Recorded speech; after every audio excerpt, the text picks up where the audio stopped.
Evelin Poolamets, tegelikult tänase saate suur uudis on siiski see, et koalitsioonipartnerid on leppinud tuuleenergias kokku.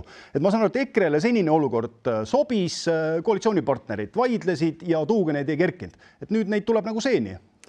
Jah, ja tegelikult minister kuidagi rääkis endale vastu, et hakkas jutuga pihta, et on vaja investeerida juhitavatesse tootmistesse ja lõpuks jõudis jutuga välja ilmastikust sõltuvatesse energiaallikatesse, et tegelikult ehitatakse hetkel üles kahte süsteemi.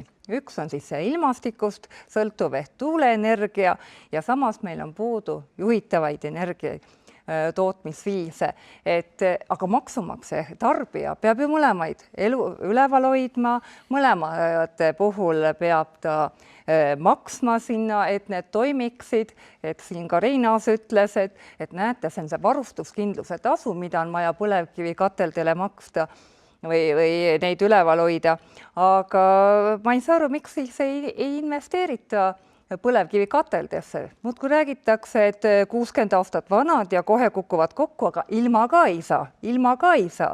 Et sellist terviklikku lahendust ei ole. Nüüd pannakse jooksuga sinna 2 teravatti tuulikutesse, aga kus on siis see juhitav energia? Seda ma praegust küll valitsuse plaanidest ei näe peale nende gaasikatelda, seda enam, et meil ju endal gaasi ei ole. Evelin Poolamets, see import elektrisõltuvus 40% on ikkagi väga suur. Kas EKRE-l on lahendus olemas, kuidas pöörata?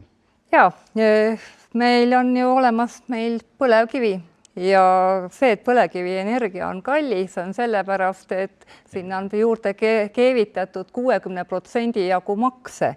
Ja põlevkivi energia on meid alati aidanud, me oleme olnud eksportiv riik, energiate eksportiv riik ja rääkida, et nüüd tuuleenergia tooks meil hinnad alla, see on ainult sellisel eeldusel, et arvate, et tuuleenergiat saab toota siis, kui energia hind on kõrge. Praegust on isegi Eesti Energia hädas, näiteks eelmise aasta 3. kvartalis ei suudetud nii palju müüa, kui palju oli tootmist, elektri hind oli 0 ja mis puudutabki sellesse, et me läheme 20 aastat tagasi, lähme põlevkivi energia juurde tagasi, aga mul tundub praegust, et meie valitsus tahab meid viia terve ajastu tagasi keskaega, kus me hakkame sõltuma sellest, kas tuul puhub või päike paistab, et me peaksime kogu oma tarbimise ka ümber tegema, et hakkame siis öösel, ma ei tea, saateid tegema,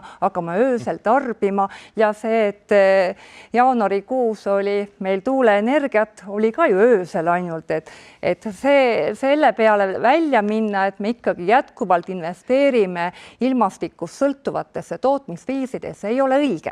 Viimane aeg on hakata juhitavatesse energiaallikatesse. Aga tarbimise juhtimine on ikka tore asi ka. Jaa, eks ole, innovaatiline, et me ei ole ju ka seda CO2 koodi eest saadud raha investeerinud innovatsiooni, vaid oleme kuhugi seintesse ja teedesse pannud selle asemel, et hoopis arendada meie CO ja meie põlevkivi energeetika. Evelin Poolamets, kas EKRE toetab tuumajaama rajamist?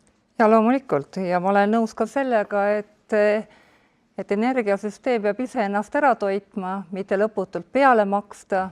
Muidu me jäämegi maksma, iga aasta maksame tuulikutele 70, 80, 90 miljonit peale. Aga Auvere jaama remont maksab 40 miljonit aastas. Kas see on mõistlik?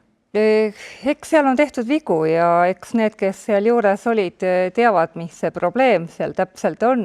Aga ma olen ka seda meelt, et vaatamata sellele, et meil on siin gaasijaamad tulemas, on meil ikkagi põlevkivi ja see annab meile julgeoleku tagatise ja kui me ka ükskord tuumajaamani jõuame, siis siin on väga pikk tee ja see tee tuleb ka juhitavate tootmistega täita ja ma ei näe siit teist lahendust, arvestades seda, mis maailmas toimub. Me ise ju ei oma maavarana gaasi, me oleme sõltuvuses kõigest sellest, mis maailmas toimub.